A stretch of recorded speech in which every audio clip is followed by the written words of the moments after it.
Go ahead and put a recording. Okay, so the first thing is to get the spores onto the scene. The typical titration is 1 megaspore every other day for a week, and then 1 megaspore capsule every day for a week.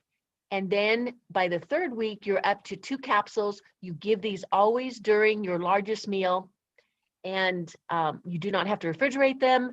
They are very resistant, and then they will start colonizing. And from those first few capsules, you're going to realize how much gut damage or dysbiosis this individual has, because if they cannot tolerate megaspore, they have a lot of gut damage.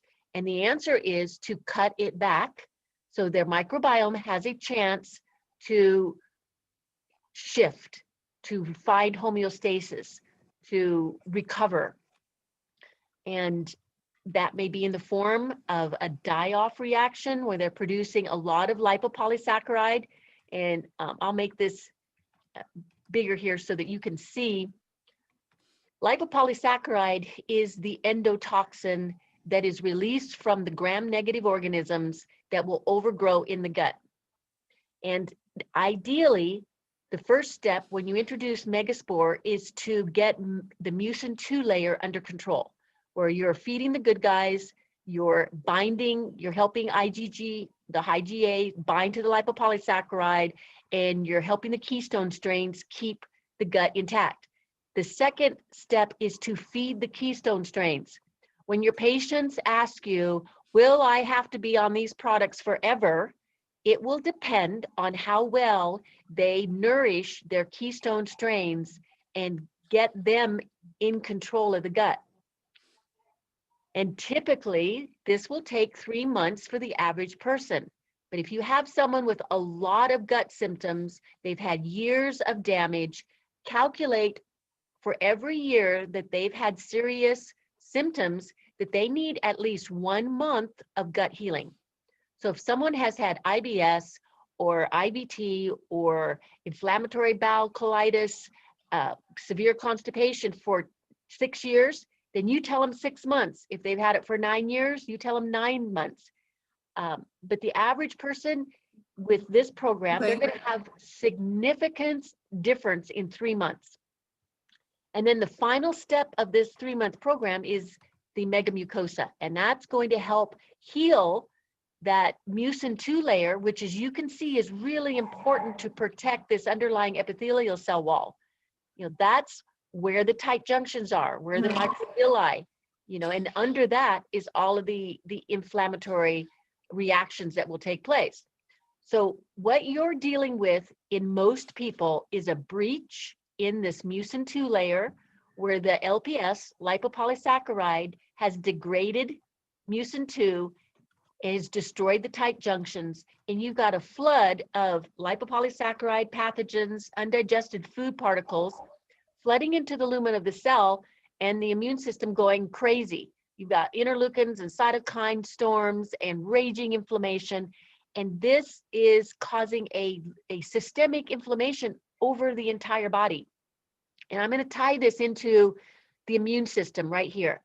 The strength of your immune system is determined by this area right here. And everyone is interested in the immune system right now.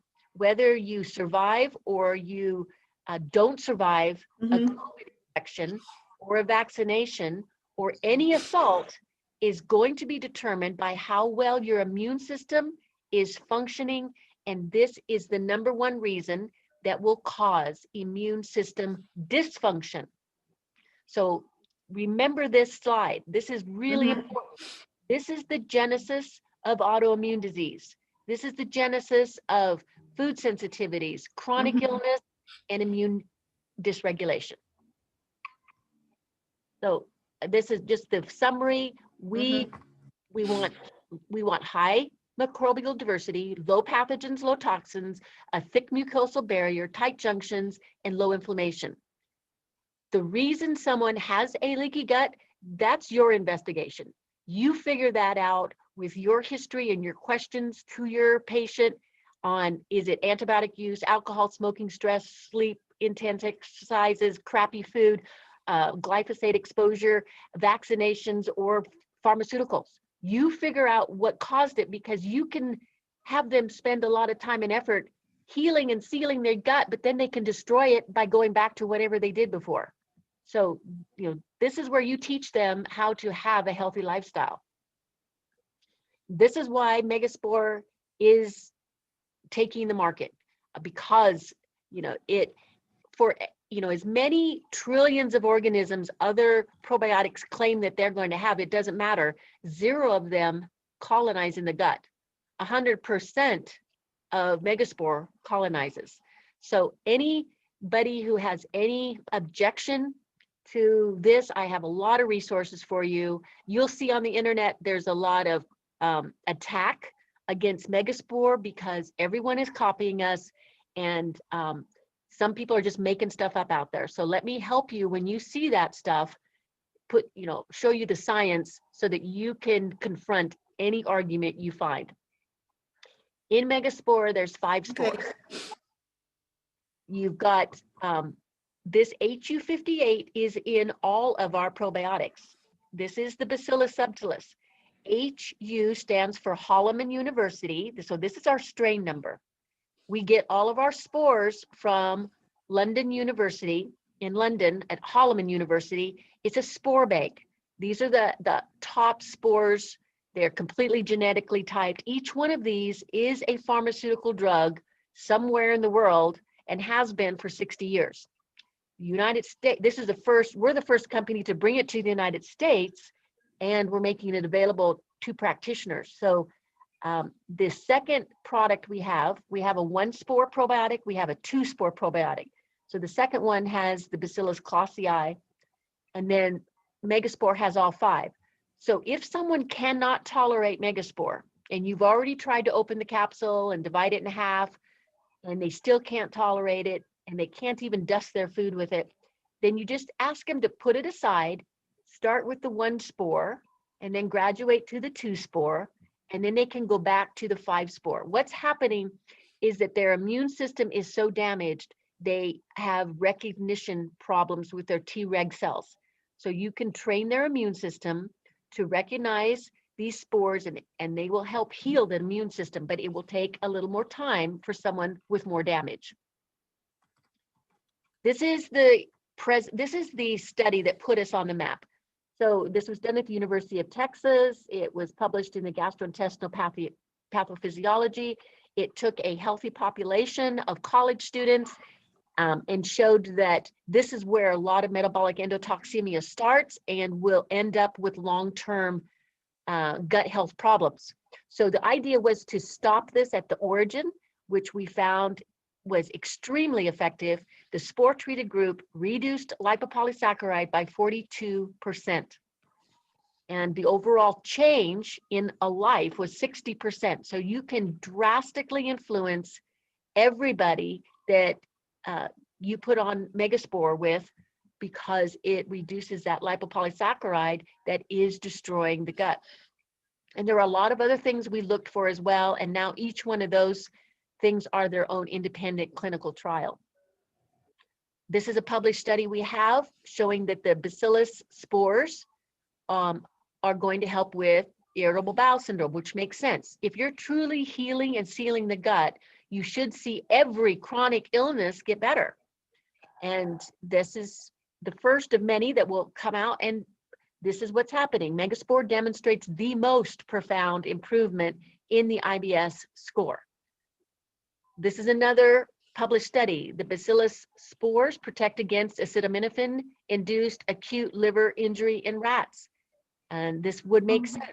It's helping with liver failure. So it increases glutathione. It increases antioxidants.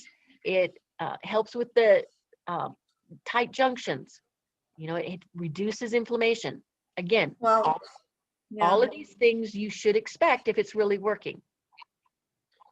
And even the 1-spore probiotic that we have is really powerful. In this study that's been published, we showed that it reduces the interleukin-6 and TNF-alpha, interleukin-6 by 45% and TNF-alpha by 55%.